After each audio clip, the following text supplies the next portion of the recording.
Hello, Facebook and YouTube. Welcome to the weekly pet roundup. We're going live on Instagram here in just 1 second. Okay, I just invited you on Instagram. Awesome. I see it. Go live. Yay. Oh, that was quick. Thank goodness. Oh, there. Better? Okay. Do you hear anything? Hi. No, I'm good right now. Perfect. All right. Okay. Yes. Hi, everybody. Welcome back to the weekly pet roundup. My name is Jessica. I'm with the Pet Parenting Reset. This is Isabel with Covered in Pet Hair. And hi. So this week we are talking about dog bites, and I think I mean, obviously there's a lot of like dog bite prevention that can be talked about, but I know last week when you were suggesting this, you were like, we need to get kind of in the nitty gritty of this and like realize that this is not any, sometimes you have to make really hard decisions. So, yeah, I'm gonna let you start off with like where you want this, I think, to go, because it's a big topic, and it can be a very emotional topic as well. Yes. So trigger warning for today, first of all, because we will probably discuss behavioral euthanasia, which is when you put a dog, and we're talking about dogs specifically today, when we put a dog down because of a behavior, because of escalating behaviors, because of bites and bite histories, because that dog is incompatible with life as we know it. So that is behavioral euthanasia. As best as I can explain it, there are many reasons for behavioral euthanasia, but today we'll talk about bite-related euthanasia. And the reason I wanted to talk about this topic is because a friend of mine from the DC area reached out, and she says that a friend of hers found a dog. The details escape me right now. I read them when the Facebook message came in, but and the dog ended up staying with them. And the time frame, again, I'm not 100% on, but over the time that they've had them, let's say in the past year or two, the dog has bit. Resource guarding was mentioned around meal times. And immediately I thought, okay, management. But I didn't dig into the situation because I don't want to make this a personal discussion about this case. I want to talk about it more generally. But one of the recommendations that this particular family has received is behavioral euthanasia. So I thought this is a conversation that a lot of people have, and it's actually a lot more common than many people maybe think. And I know that people have conversations about behavioral euthanasia relating to fear as well, and separation anxiety, when like it just escalates so bad that the pet is a danger to himself and others, him or herself and others. So, but we'll talk about, like just bites in general. And when a dog is biting so often and in ways that make it really hard for training to work. Yeah. What we do as humans to set them up for failure often, and how we can set them up for success. So first, I think the most important thing is to understand that what a bite is. So I did look up, and if you have any experiences with this kind of stuff, please join in comments, either on Facebook, on YouTube, or on Instagram, and we'll get to you as soon as like there's a little pause. But there are bite scales out there. The one that I always kind of refer to is the Dunbar bite scale, dog bite scale. It's Ian Dunbar is a really well-known dog trainer. I've heard him speak at a couple conferences. I have a lot of respect for him. I've kind of lost track with him of him for over the past few years. He's one of your OG like positive trainers. He is, and I've taken a few of his courses online, and I think the reason that you may not have heard from him in a while is because I think his son is taking over the business. He's probably retirement age, right? Yeah. And I'm sure there's some difficulties in that, because it's not the same person, though I'm sure he has the same style of training because that's what he grew up with. That's what he knows.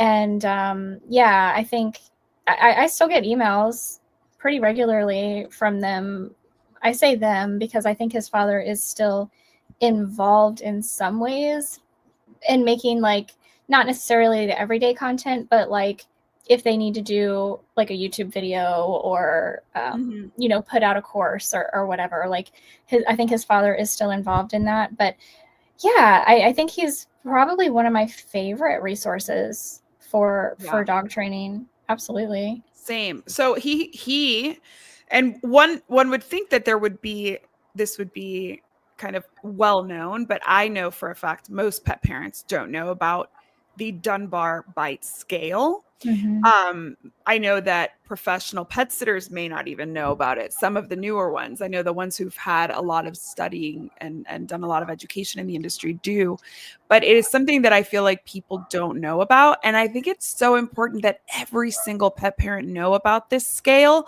because a snap is considered a bite. Yeah. And a lot of people are like, oh, he didn't bite, he just snapped. And what I love about this scale is that it is considered level 1 is a dog to snap and make no contact. That is level 1 bite. And what that's so important for pet parents to know, because people don't take notice until you get to like a level 3. Yeah. And then sometimes it's really a lot of damage has been done. Not to say it's too late, but a lot of damage has been done. So pet parents, dog parents, if your dog is one that snaps, Satchmo, the dog that I just took from my sister, snaps all the time, which is one of the reasons why he doesn't live with a toddler right now. He lives in my house where my kids are older and literally just ignore him. They've been told to never pet him and they don't, but you can't tell a toddler that who's 16 months, right? Yeah. On the contrary, he looks like a stuffed animal. So that toddler would just go after him. And a lot of people are like, oh, just teach the toddler. That just tells me you don't have toddlers. You have no experience with toddlers. They're like, they have a death wish. You can tell them not to jump off a cliff and they will. So that's why you hold on tight to them. So the bite levels for the Dunbar dog bite scale start at level 1, which is again a snap. There's an aggressive, reactive, open of the mouth, snap of the teeth, or even just a redirection that looks aggressive, and there is no contact made on the person or pet or animal that they're trying to bite, or that they're trying to warn. Because a lot of us call those warning bites too, right? Yep. And Kim has done this. I'm not gonna lie, and I took it very, very seriously. And I think that's one thing that pet parents often don't do is they're like, oh, that's cute, that's funny. That's not cute, that's not funny. It is natural. Like, we are putting a dog in an environment that is not natural to them, giving them no real instruction that they understand, just saying no to them all the time, right? Without telling them what they should be doing instead, or showing them what they should be doing instead, and then expecting them to act the way we want them to act without having taught them any of it. Like, that's in my opinion the reality. And a lot of people will be like, well, it's communication. He's communicating. And I'll say he just because it's easier for me to refer to dogs in general as he. I think actually in the pet industry or in the dog training industry, usually they refer to dogs as female, like cars and stuff. But I literally, if you're going to compare a dog to a car and call it female just because of that, I'm going to do the opposite. So I'm just going to refer to all of them as he. In this scenario, just so I don't have to correct myself. But yes, your dog is communicating when they do a level 1 bite, which is AKA a snap, AKA a warning bite, AKA a request for space. It is communication. The problem is that dog should have other ways of communicating that don't get to the level where it's almost a bite. And what we're seeing when a dog almost bites in a level 1 is that either you ignored the communication that came prior, or that dog doesn't have the tools to communicate prior, which is something that you can't always blame the human. A lot of the times you can blame the human, but like with Satchmo, I witnessed him ages ago jump on my grandmother's lap, She does not like dogs. She did not invite him up. She did not want anything to do with him. And then she kind of looked at him, and as she looked down, she moved and he snapped her. Mm-hmm. So that's a very Chihuahua thing to do. I know he's not a Chihuahua. That's a very confused, insecure, unsocialized, under-socialized dog thing to do. He jumped on her because it was storming. But then he got there and he was like, but don't touch me. Right. Because he was scared, right? So he doesn't have the tools. He doesn't have the communication. In his case, my grandmother did nothing wrong. Obviously, she was in a rock and a hard place, because if she had been like, get off of me, he would have bitten her for real. So she was just kind of like, ugh. She doesn't like pets. So she didn't want him on her at all. She's the only one in my family of significant pet lovers that is like, I don't care about dogs and cats. Like, I don't care about them. A cat attacked her when she was little. So from then on, it was like terrified, petrified of pets. That probably didn't help the situation either, because he thought he was jumping on my mom, and he ended up on the lady who doesn't like him. And so there's a lot of psychology at play, right? Yeah. But at the end of the day, if they're communicating by snapping at you, that's why we take that so seriously, because that means that either you're disrespecting your dog's boundaries and you're ignoring other communication that comes before the bite, like licking the lips, like yawning, like looking away, like whale eye, all those appeasement signs that we refer to as appeasement signs. You're ignoring all of those, and then you're pushing your dog to this, right? Well, or your dog doesn't have the words, which also does happen. And like, we need to, and those are the dogs that I think are at highest risk for behavioral euthanasia, because those are the dogs that are so unpredictable that sometimes we end up in the situation where it's like, I don't know when he's going to bite. I don't know what triggers the bite. So now I'm really scared of this dog escalating and hurting somebody and not having the tools to solve it. Yeah. Well, and I think, yes, aside from those dogs who don't have those tools, who don't have any warning signs because they just don't know, those types of dogs, set those aside for a minute. And like, when I think about so many of the bite cases, it is all I can see in my mind are like these videos that people post on social media of, their children, their toddlers, like pulling and jumping on top of the backs of dogs. And it's like, this is not funny. This is not cute. And you can see in this animal's body language, in their eyes, that they are so uncomfortable and they are trying so hard not to bite. And those are the ones that like just break my heart, because that's going to be the very first time that dog bites, they're going to get put down.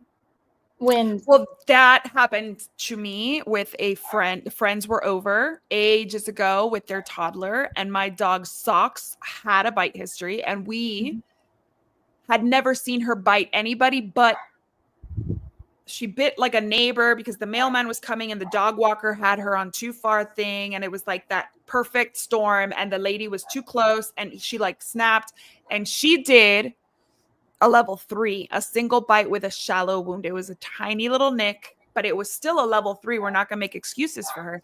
But then that had been like 3 years prior. We hadn't seen any kind of behavior like that. We had the dogs away. We take them outside because it's about to storm. And so we're like, before it starts raining, let's let them pee. We're going to put them back into the room where they were in. And the toddler starts really getting into that. Of all the 4 dogs we had, the one with the bite history. And I got distracted, and Chris was monitoring. My husband was supervising, which was our first mistake. I'm the one with the pet experience. I'm the one who has done dog training and who's learned dog behavior. I was getting something for one of my guests playing hostess, right? Chris was like, hey,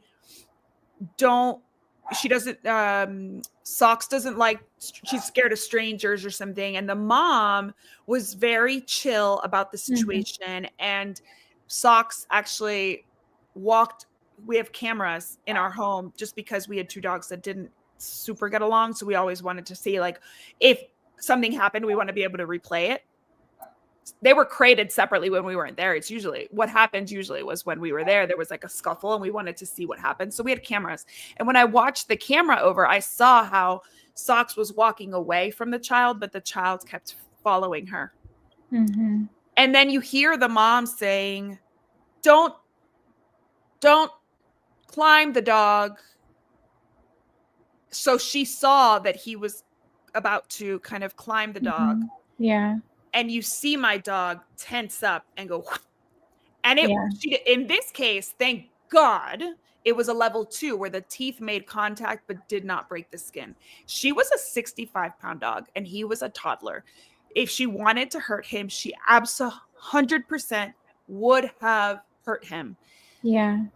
The angels, our ancestors, our angels, our spirit guides, everybody was there to protect that child.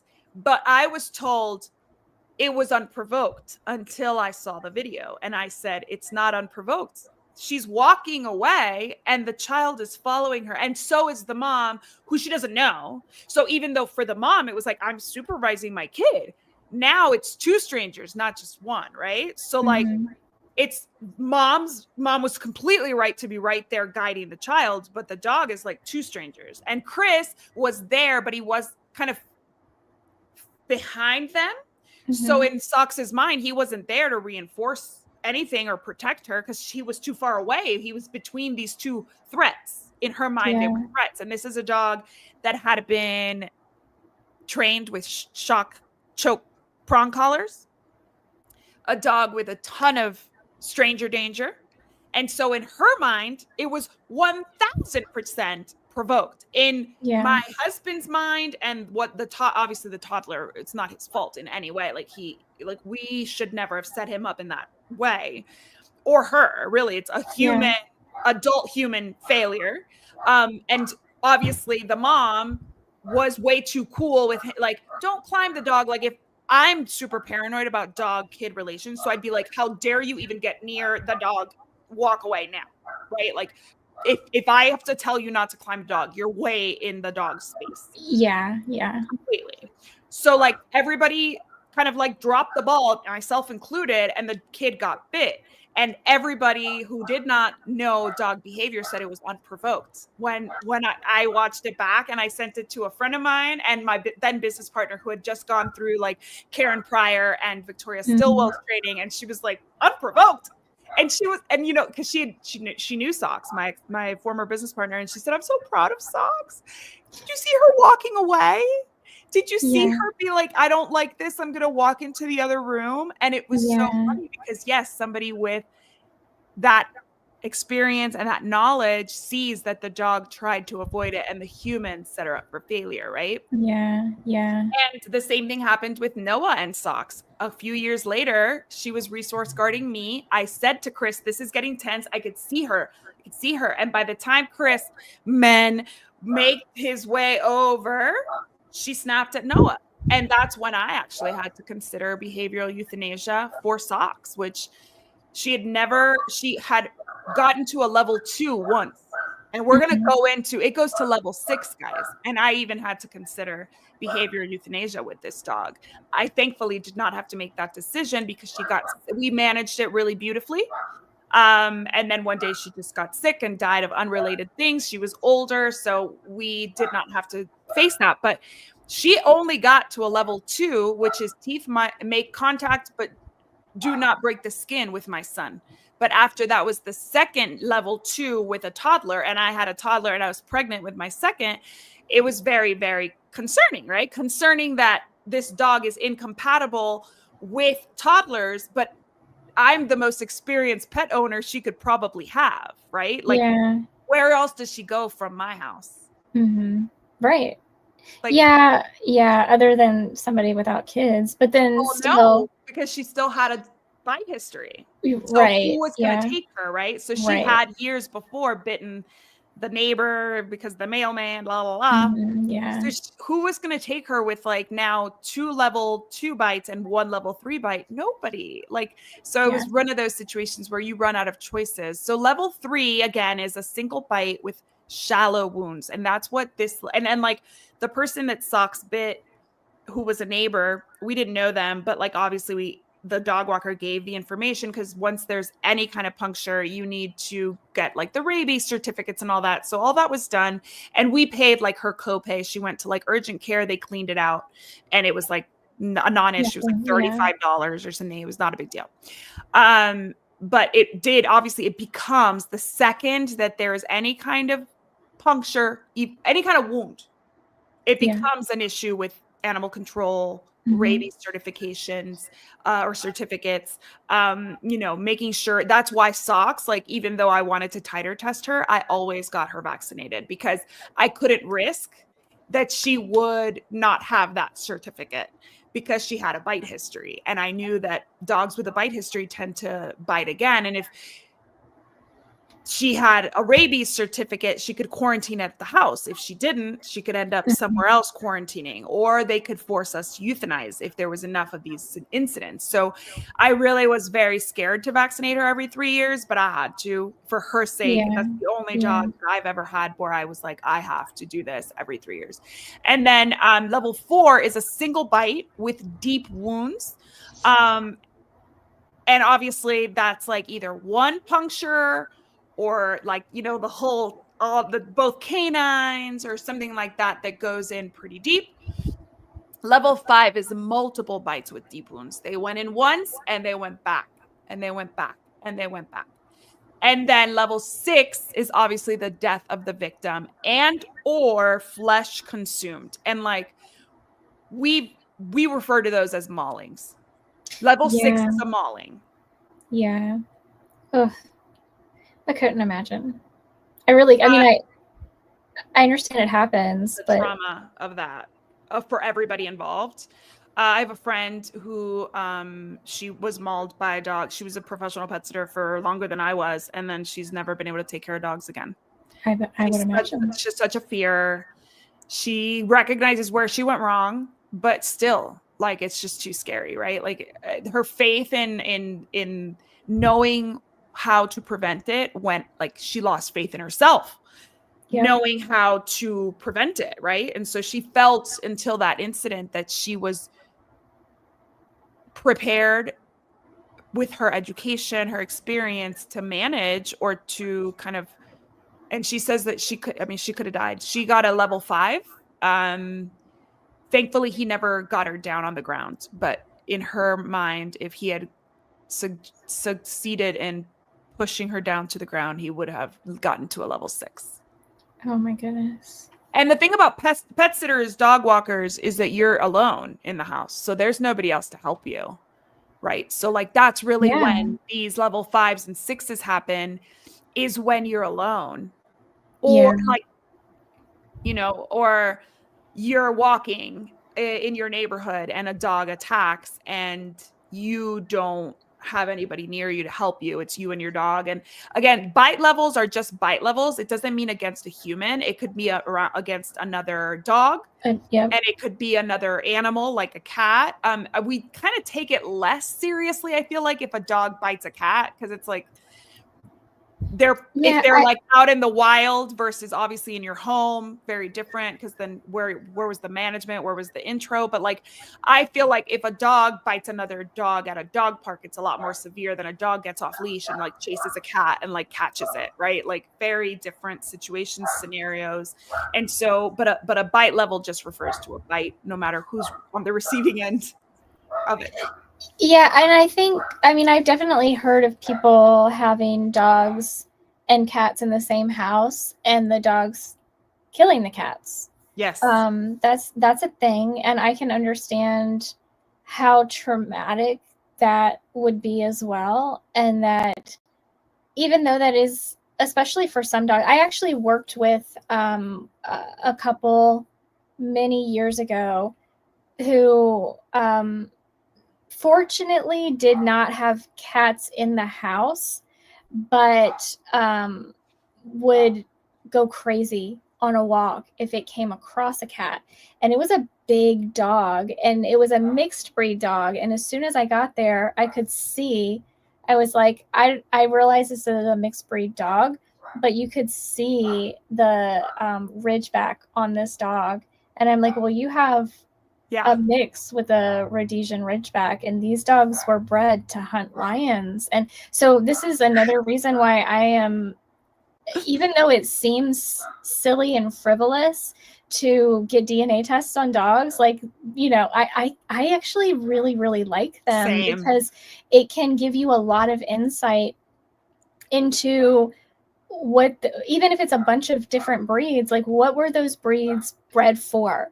What should you expect in the behavior of this animal? And it reminds me of, like, I think there was actually a TV, one of the shows that Jackson Galaxy did where he trained multiple Rhodesian Ridgebacks in a home that had cats. And like, it was about management. It really was about 100%. management. And I think it was, yeah, because they were like, they wanted to give their cats a really good life, but they couldn't because they had these dogs. And I only bring that up to say that, like, there are a lot of reasons. It's not just aggression. It's not just poor socialization. It's not just you did something wrong, though I do feel like that is the case in a lot of situations, just because we 100%. don't know, we're not trained. We're not very well prepared. Honest to goodness, like, you know, you take a baby home, you take a dog home, you take a cat home, you get no training on how to do any of this, right? No, and honestly, we've been, I think there's people who, like my grandmother, will never forget that it's an animal. Yeah. In her Yeah. mind, it's an animal. Like, cats are filthy, they belong outside. Dogs eat garbage, they belong outside, right? So like in her, she's like an extreme. And then we have the other extreme where most of us are on, the people who love pets and share our lives with them, is that where they're like our babies. Yeah. They're not our babies, they're animals, right? Like they're just Right. like we are.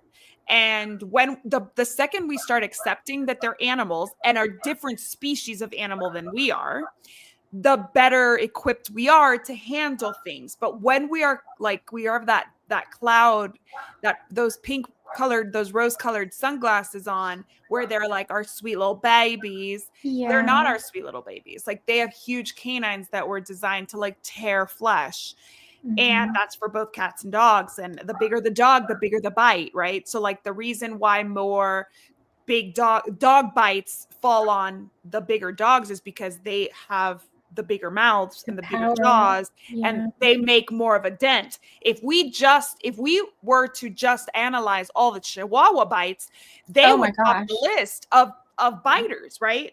But that's not, they're kind of inconsequential sometimes. And luckily, a lot of people don't suffer any like long term, like with a cat bite, you have to be super careful because cats have so much bacteria in their mouth. And a lot of people with dogs, it's not as bad. They don't puncture as far. So like, it doesn't become like that huge issue, even though you should always seek veterinary medical attention or veterinary attention if your dog gets bitten or cat gets bitten.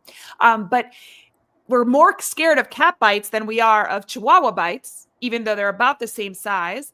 But then we're, of course, super scared of a pit bull bite or a Rhodesian Ridgeback bite, because these are very powerful dogs that can really do some damage. But all dogs bite. All dogs bite for many reasons, like you said. I'm a pet first aid instructor, and the first thing I say is, you want to get bit? Start administering first aid to a dog that's injured without muzzling it.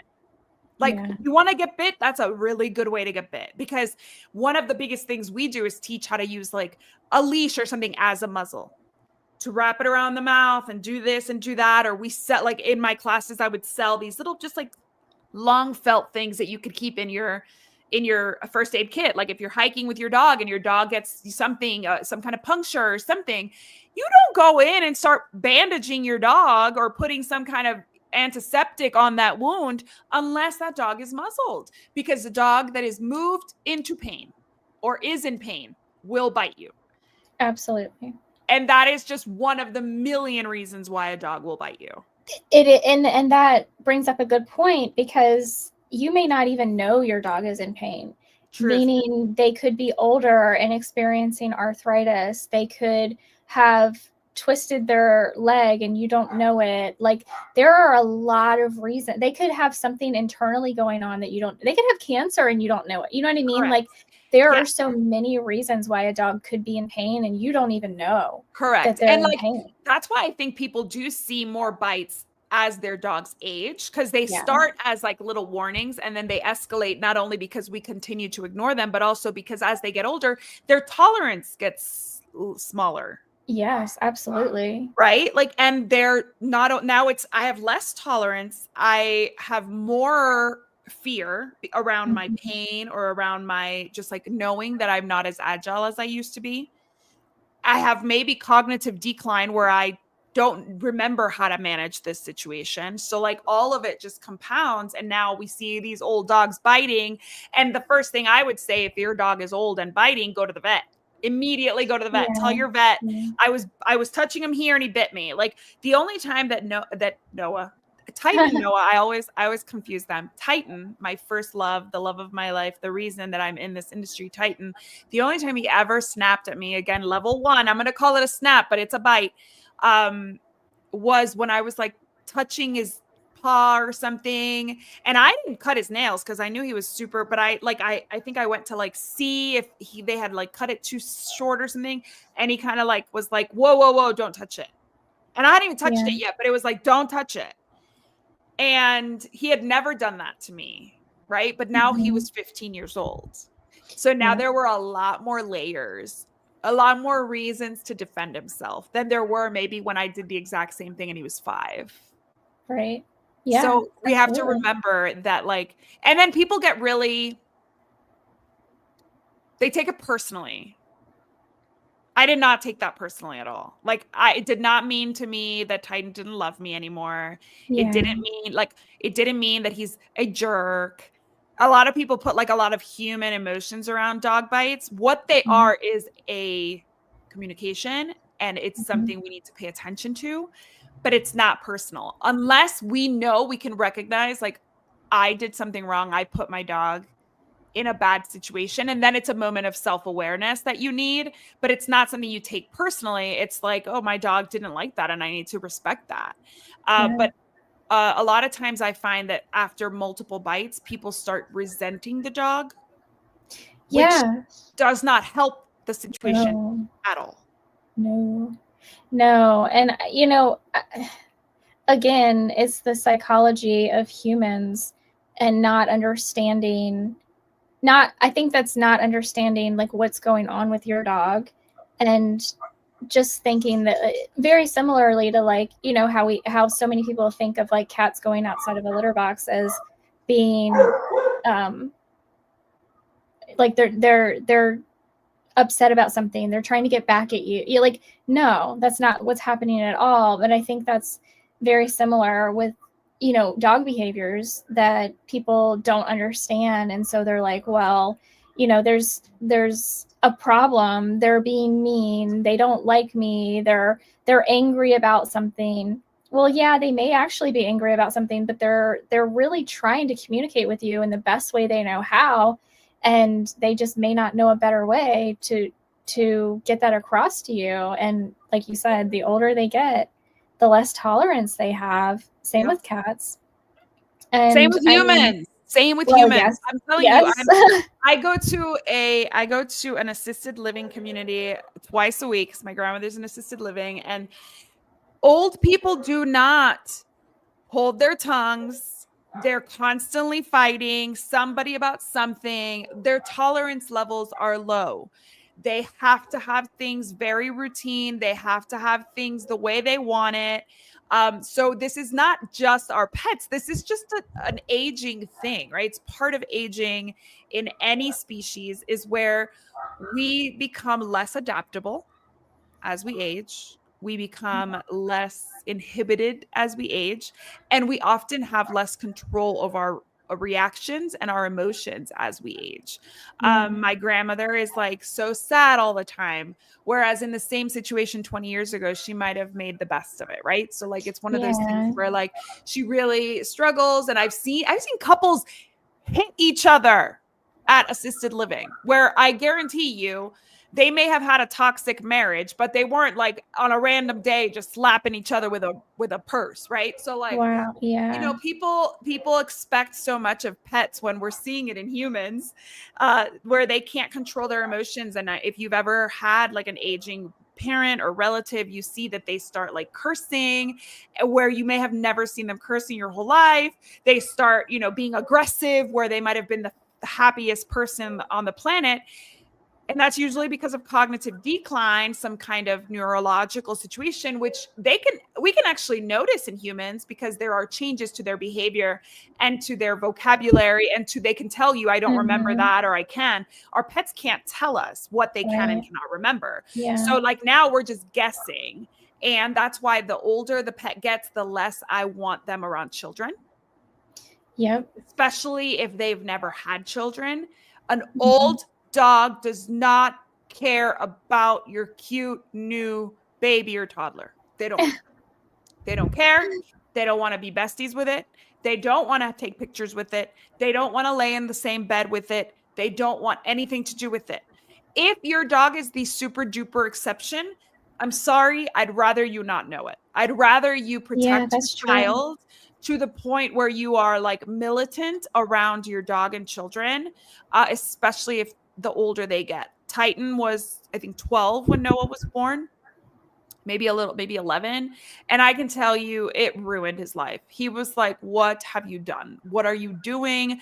None of my dogs, I had 4 when Noah was born, 2 when Mila was born. And none of them were really that impressed with a new baby. And the only one that I think will be really impressed is if you get a puppy once your toddler or young child is already a young child or whatever. And then of course a puppy's going to love kids because they have similar energies and they're whatever. But like the biggest concern for me with bites is always pets and children.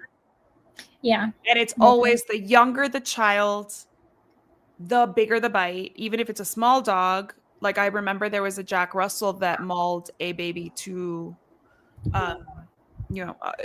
fatally mauled a baby. And it was like, why was that baby left like where the Jack Russell could reach it? Because maybe he had never even exhibited any signs of anything. But like, that's why you are so super duper careful about pets and kids. And then there are kids who, even if you supervise them, just don't know how to deal with dogs. I've seen that happen multiple times. I've seen a friend of a friend who like does not stop until they get what they want from the pet. Like if they want the pet sitting on their lap, they're going to do it whether the pet doesn't want to.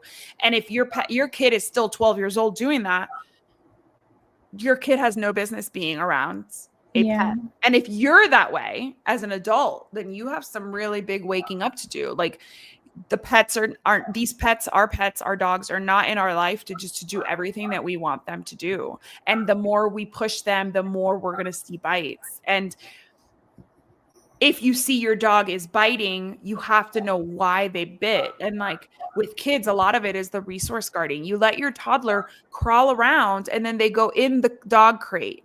Ha ha ha. Pictures, so cute. The kid's in the dog crate. My kid this morning, my 7-year-old, sitting right next to the dog bed. And I was like, I've told you 500 times. And not just because of the dog, because it's covered in fur and you're about to go to school. But also, that is her bed. You have a million places to sit down. That's Socks's bed. Get away from there. And you see them on the dog bed, on the dog, on the bed, on the crate, in the crate with the dog, putting their hands in the water bowl, putting their hands in the food bowl. And you're like, of course the dog is biting. He has like 3 resources in this house: his bed, his crate, and his food bowl. And your child is attacking all of them. Yeah. And so if you know your dog has one time growled, make sure your kid does not put that hand in the food bowl again, because that next time it's going to be a level 1. And the next time after that, it's going to be a level 2 until it gets to who knows what. Yeah, there was, since you bring up the food bowl and the resource guarding, I have worked with dogs like that, and it takes a lot of time and a lot of patience. And I think it does work better when you have older children, if you have children, because they need to be able to understand not just that they need to stay away, but why they need to stay away. Because kids, right? They're going to push boundaries at always. I mean, that's their job. That's No, literally their and they job. and they're yeah, and they're learning by making mistakes. Mm-hmm. Like you can tell your kid Right. all day long not to do something, but they're gonna do it anyway, just because not that they don't believe you or trust you, but they have like this like almost innate need to learn it on their own and be like, okay, Mm-hmm. so what happens if I like poke myself with this pencil? Like, oh, it does hurt. Okay, Mm-hmm. she was right. Yeah. But I do. So my late husband, his daughter, he used to always tell me this story that when she was young, like toddler age, he was not home from work yet. His ex-wife fed the dog, did not pay any attention to what was going on. The toddler went while the dog was actively eating and stuck her hand in the food bowl, and the dog literally like bit her face. She had to go to the hospital, get stitches, all the things. And they did decide to they gave the dog to a couple that didn't have children. And for me, like, I understand that. I do feel badly for a dog in that situation, like to be moved from the only home they've ever known, probably, into a new home for really, honestly, in my opinion, no fault of their own, Right. because that child was not being managed properly. That child was not being taught in, like, that was a very teachable moment to no, we don't, there is a reason Supervise, why like where's that, the supervision? We just take and it for granted that these are like little and fluffy little toys. They're not. yeah, an environment, like, how easy would it be to put up a baby gate to where a toddler can't even get to the area where a dog is eating, Correct. right? Like, that is the simplest thing you could do if you are not. And look, I'm not a parent, so I'm not here to say one way or the other what a parent should or should not do. But like, environmental management is the easiest thing you can do if even if you don't want to be a parent and teach your child what is right and what is wrong. Put up a fucking baby gate. I'm sorry, put up a baby gate. I agree with you. I 100% would put up the effing baby gate. Like when after I had always managed Noah and Socks after that Yeah, resource guarding where they were she was resource guarding me. I had just walked out yeah, yeah, to the yard. I have a big enough yard that Chris was with Noah and Socks was like sniffing. And then I walk out and she's like, Mom's here. And then my yeah, son is like, Mom's here. And so they yeah. both came at me. And I saw her kind of glance at Noah, Mm-hmm. competition. And I Yep. immediately said, This is getting tense. Come get him. And Chris, my husband, is neurodivergent and a guy. So his reflex time, I swear, is so slow compared to like a new mom who's just like ready to like, Yeah. mama bear everything. And so he takes a second to literally think through what I'm saying as a neurodivergent brain holder. And by the time he reached me, it had already happened. And we were like, that was too close. Like that was too close. That could have been horrible. And even though we did everything right, I Mm-hmm. noticed I called him. He came as Yeah. quickly as he knew how. Yeah. It still happened. So from that moment on, we never had them in the same room at the same time. Mm-hmm. Titan could be in with if he wanted to, but if we were gonna like, let's say Titan was laying down, we wouldn't bother him, but we would say, okay, Socks, let's take you over here, put you outside because she loved to sniff. So we'd put her outside while Noah was playing, and then eventually Titan, the second a noisy toy would get on, like go on, he would just go to the door so he could go join Socks. Or we would immediately just bring everybody outside with treats because management was the only option at that point. It didn't matter how much we recognized her signs, how quickly we moved. It Yeah. was too close for comfort and it could never Yeah. happen again. And Yeah. so I am all about the baby gate. We had baby gates all over the house because also we have a 2-story house. So that helped. So it's like, Mm-hmm. okay, so if we're upstairs, the dogs can be downstairs and vice versa. And then there's that baby gate where I can let my toddler crawl wherever he wants to crawl. And I can maybe like put away laundry, and I'm not worried about like watching everybody interact. So Yeah. baby gates management, and you don't have to have babies to use baby gates. Like if you have, No, I have baby gates. yeah, I have 2 dogs before we even became parents who did not get along. And so when we left the house, only one could be left out. And honestly, the one that was the troublemaker was the one that got crated, because I knew Kira wouldn't attack the other 2, but I didn't trust Socks to not attack anybody, even the friend she'd had since 6 months old, because I'd seen her be unpredictable and reactive. And I was like, just to be on the safe side for everybody, she's going to be crated. And she was 12 years old and she was still crated. And it was for everybody's safety. Yeah. And this was a dog that never passed a level 3 bite one time. And still, it was like, one thing I always say, it will escalate. It's not going to ever go. A dog that bites one time is probably going to bite again. Yeah. And instead of going back from a 3 to a 1, they're going to go probably from a 3 to a 3 or a 3 to a 4. Like that's what they're going to do. It's going to escalate. It's not going to de-escalate. And sometimes the frequency gets bigger because they get more reactive. Every bite is a reinforcement that they have every right to be upset and scared. I talked to a dog trainer after the first fight that Socks and Kira had, and she was like, dogs do not want to bite. They don't want to bite.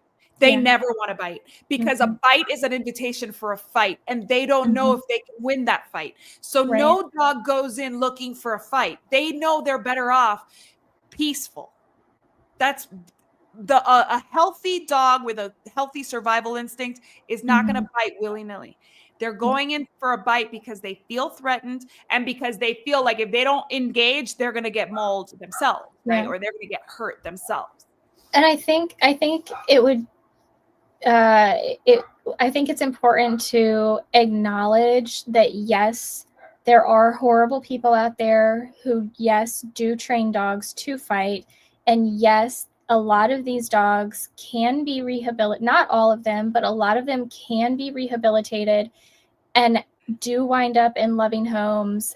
Oftentimes, those homes do not have children, but it is possible. Yes, there are dogs, again, as Isabel just said, a healthy dog that has healthy boundaries, that has never been through like that kind of trauma. They never want to go out and seek a fight. That being said, yes, there are dogs who have been raised and bred and really horrible things done to them. Yes. Those are programmed. And you also have your guard dogs that like are literally like trained to do that. Like they have no discernment at that point. But your pet dog will never want to start a fight. Like at the dog park, if you see, that dog that's bullying everybody, that's not a healthy dog. That's not a dog that is okay. And it's kind of like the bully in the playground where you say that poor child's probably bullied at home, and that's why they're coming over here asserting their power. And like, once you understand psychology, you're just kind of like, that poor bully is being bullied, and this is what they're learning. And so the same thing happens for a lot of dogs where they, maybe they're being kind of like alpha at home, right? Submissive. What is it? The submissive roles. What do they call them?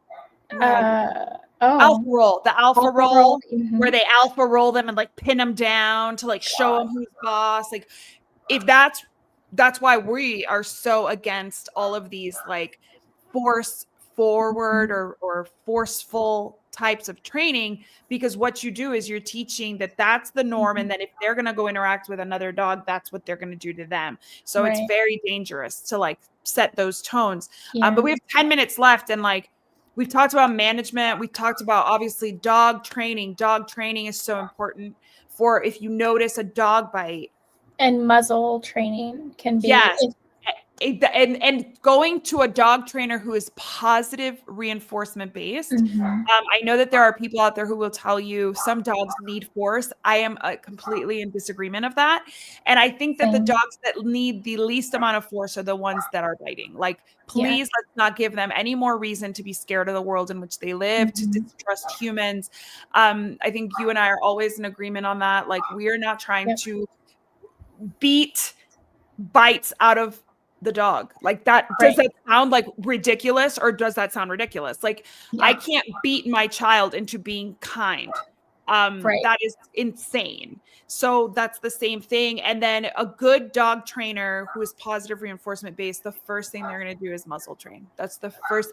And do not be turned off if your trainer says your dog has a level 1, 2, 3, they need to be muzzle trained immediately. Like if they say that, trust them. That is good advice. So long as it's done like properly, where your dog accepts the muzzle. They have really comfortable muzzles for these dogs. They don't, I was talking about like a ribbon for like a first aid situation. That's a temporary muzzle that you just put on for like addressing an injury. The muzzles that they have now, you can get them custom made, you can get them custom colors.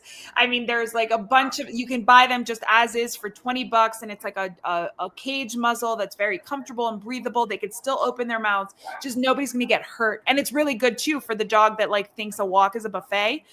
Those dogs wear those too, and they can be so much better off. But like there are times, like in the case of the person that I heard about, I don't know this person, they were told there's nothing we can do. So the dog trainer, whom I don't know what their techniques are, but the dog trainer said, my recommendation professionally, and I say professionally with a grain of salt because I don't know what this person's qualifications are, but they recommended behavioral euthanasia. Like the dog is a danger to himself and others and must be euthanized. And I do believe that there are cases when that is the case, like when that is indicated, but I don't know that based on what I heard that it would be the case for this family. So since you're the one who has worked with pets, with parents, how do you feel about,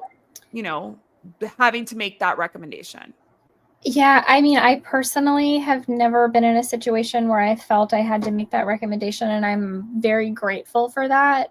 I not only because I feel like it would be a really difficult thing to have to tell somebody, but also because I am glad that I've never been in that position to be around a dog. Correct.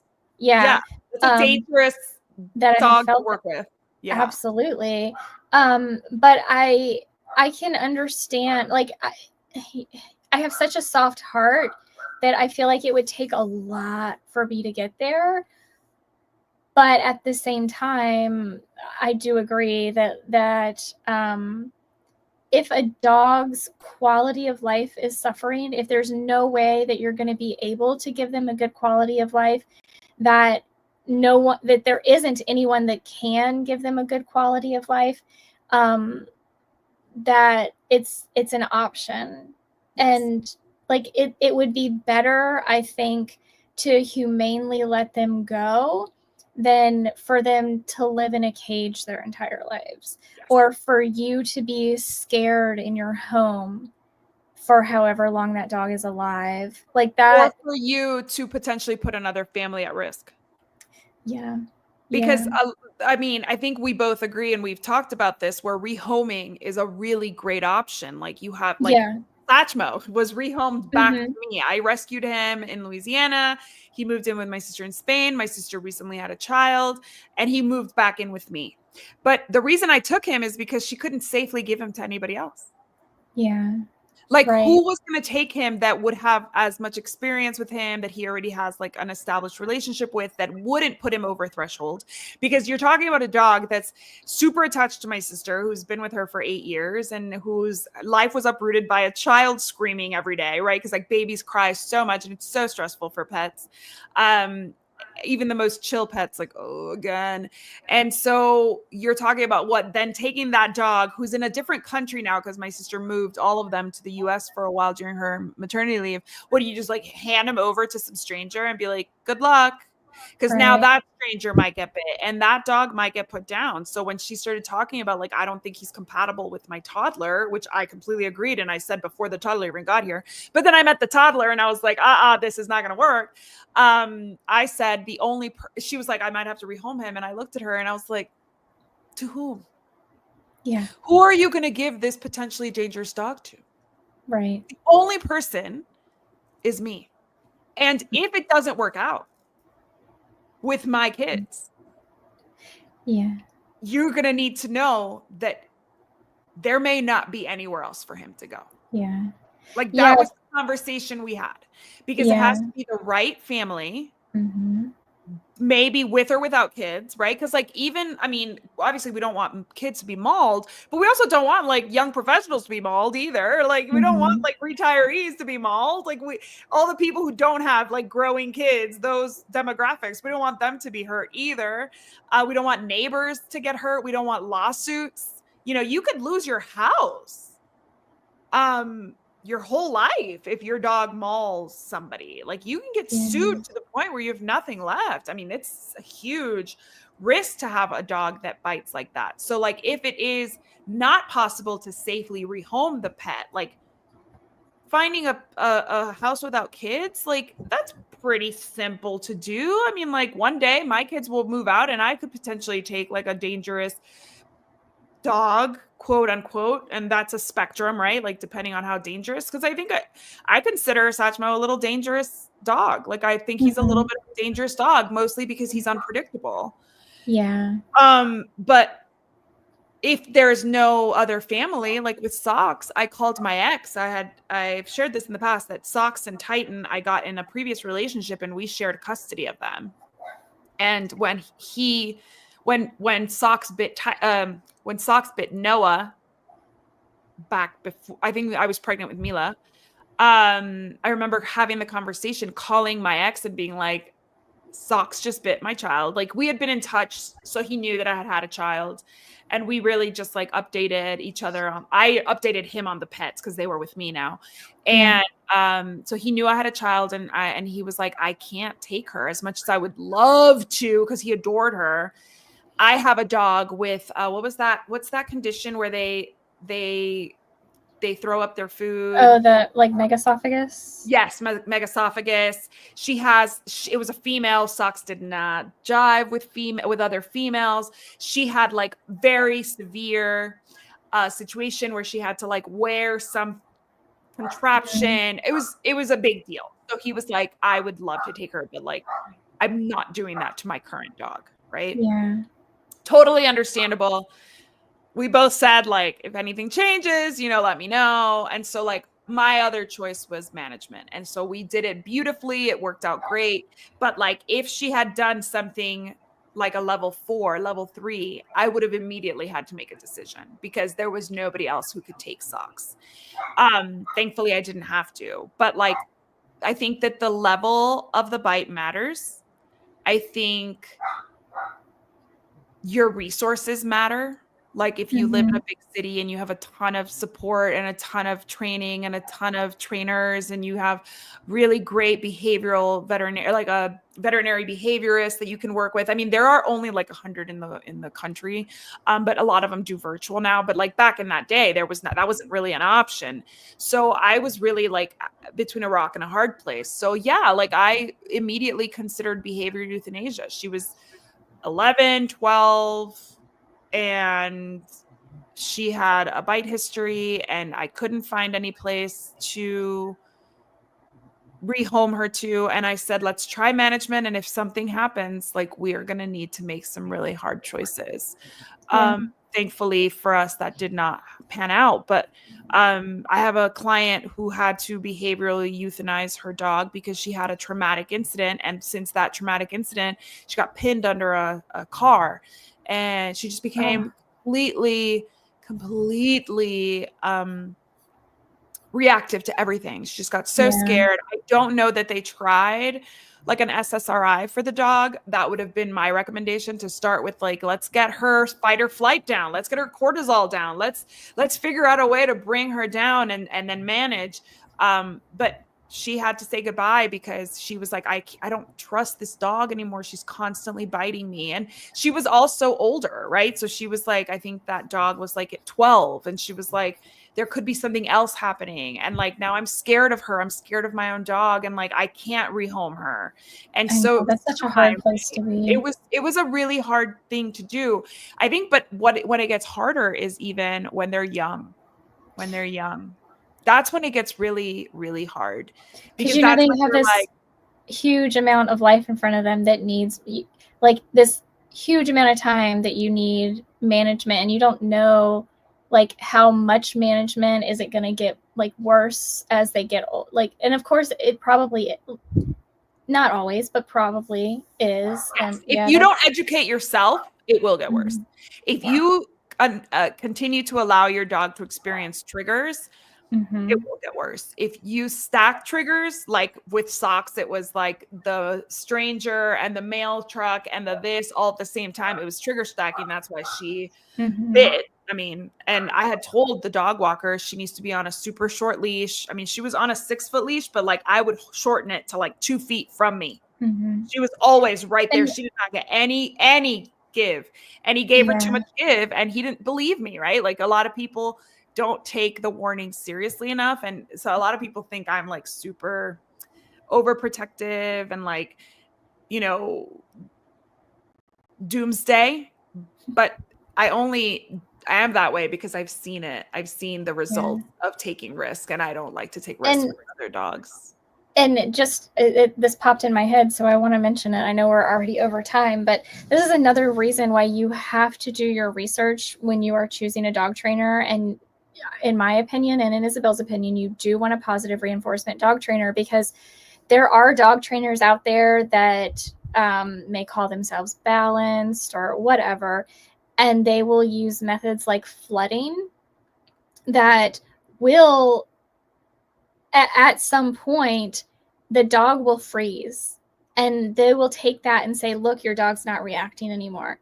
Well, they're not reacting right in that moment because they're frozen, but you are, just what Isabel said, you are triggering them so badly that the next time you have no idea what that dog's going to do. That dog could have been at a level 1, and by using a flooding technique, they could jump to a level 5 or a 6, like that, without going through the steps, because you have done so much damage to them. Yeah, And it's so the you just equivalent of putting somebody in front of their like their trauma, and yeah, like if without you're letting them know, like, you yeah, know what, you're a SA survivor, I'm going to put you in front of your attacker, without, you know what I mean? And like expecting that to go well. yeah, Like that's like the equivalent of what we're doing to these dogs. And it's you're afraid of small spaces, so you get buried alive. correct. You know what I mean? Yeah, Like, that's what that is. let's do that. Yeah. Yeah. Like it's crazy. And Yeah. so, a lot of us don't understand. And like, I'll say this, like, being in working with dogs professionally and has prepared me for having children, and having children has reinforced so much of what I learned about dogs, because there's so many similarities cognitively. Like it's so similar, like our brains work so similarly. So you have to, people are like, but we're not talking about training children or humans, we're talking about training dogs. But like, if you put yourself or your child in the position that your dog trainer is recommending and you feel uncomfortable, I would say red flag. Red flag. If you wouldn't shock your kid into submission, don't do it to your dog. If you wouldn't, hit your husband on the face with a newspaper because he didn't, put the toilet seat down, don't hit your dog because he peed in the house. These are all very like common things. Like if you wouldn't spray your child in the face with vinegar when they, made like spilled something, then don't do that to your child or to your dog because he like counterserved. Those are the techniques other people use as like totally normal dog behavior stuff when we wouldn't do it to human. And the differences between humans and dogs and cats when it comes to trauma are really, really there's very little difference.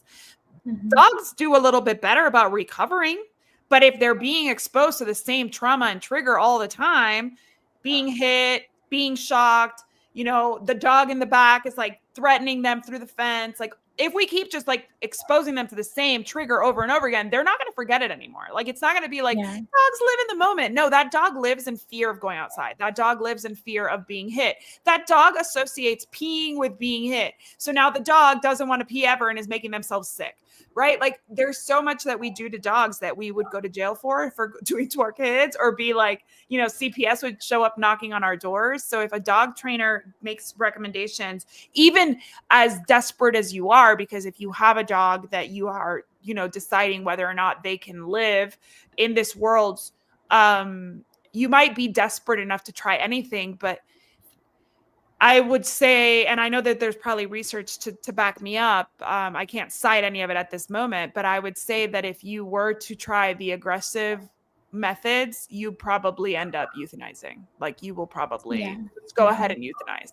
Just if you are at a point where it's either I use a dog trainer that shocks my dog into submission, or I humanely euthanize, please humanely euthanize that dog, because what you're going to do is put the community in more danger by trying those methods, and traumatize yourself. That all you're doing is signing up for paid trauma. You're going to pay this dog trainer to train you how to suffer and how to make your pet suffer, and the end result's going to be the same or worse. It's going to become a more desperate situation. And a really trusted dog trainer who is genuinely here for the dog, the individual, and the community, is going to be able to look at that dog and look at you and say, I've exhausted all of the positive reinforcement. We've exhausted the veterinary care. We've exhausted the medication. We've tried everything, and there is nothing left to be done. This dog is not compatible with our world. And as hard as it is, you and your family and the community at large will be safer without this dog in it. And as hard as it is for a dog trainer to tell you that, a reputable, truly dedicated, educated dog trainer will have that conversation with you if they see that it is time. And if they genuinely believe that it's just like your family is not a good fit, they will also recommend like rehoming. Like that's what it is. But I don't feel like we should get to that point. Like, we shouldn't get to the point where we're deciding on behavioral euthanasia. Instead, I would like it to be, let's start really paying attention to those growls, to those level ones, so we never get to those conversations. That's really, if there's anything that obviously a lot of people are beyond that point now, but if anybody's listening who has like a puppy or like a younger dog, or like, you stumble upon this video because your dog snapped for the first time, and you're like a really responsible pet parent, and you're like, oh my God, what does it mean when my dog snaps? Hopefully the Google gods show you this, and you say, oh shoot, that was okay. That was a level 1. So now I need to work on this right now. I need to figure out what caused it, what happened, what was in the mind of the dog, what dog trainer can I find in my area? Michael Shikashio is a specialist in aggression. I really like him. He started off as a balance trainer. From my understanding, only uses positive reinforcement. He is not super divisive, so he will like work with, he has had balance trainers at his conferences and stuff. So I think he's gotten a bad rap, and I may be speaking completely out of ignorance, but from my understanding, there was like some controversy with Michael Shikashio because he invited balance trainers to a conversation, and like the positive only group was like, no, we shouldn't give them a platform. But Michael Shikashio has always been the person that I refer to when there is like a level of aggression that's that severe, because he started as a balance trainer. He's seen that aggressive dogs can be rehabilitated with positive reinforcement training, and he uses positive reinforcement methods. He trains a lot of dog trainers to specialize in aggression, and it takes a very special dog trainer to work with these dogs that are levels 4, 5, 6. I don't know how many dog level bite 6 level 6 bite dogs that are getting training intervention. They exist. I think a level 6 is usually behavioral euthanasia immediately, but I think that Michael Shikishio is a great resource if you find yourself in this situation. And if, pay attention to who's commenting. Also, if you go on social media and you see Michael Shikishio, pay attention to who's commenting and follow those trainers too, because a lot of them are learning from him. They also have, experience themselves. It's not just Michael. He's trained a million people at this point. So there's a big group of dog trainers out there that is qualified. Are you going to go to a dog trainer that specializes in puppies for aggression? No. Are you going to go to Milena DiMartini? As much as I adore her, she's a specialist in separation anxiety. Do not go to her for aggression. She wouldn't take you anyway. Like, her and her team would probably refer you elsewhere.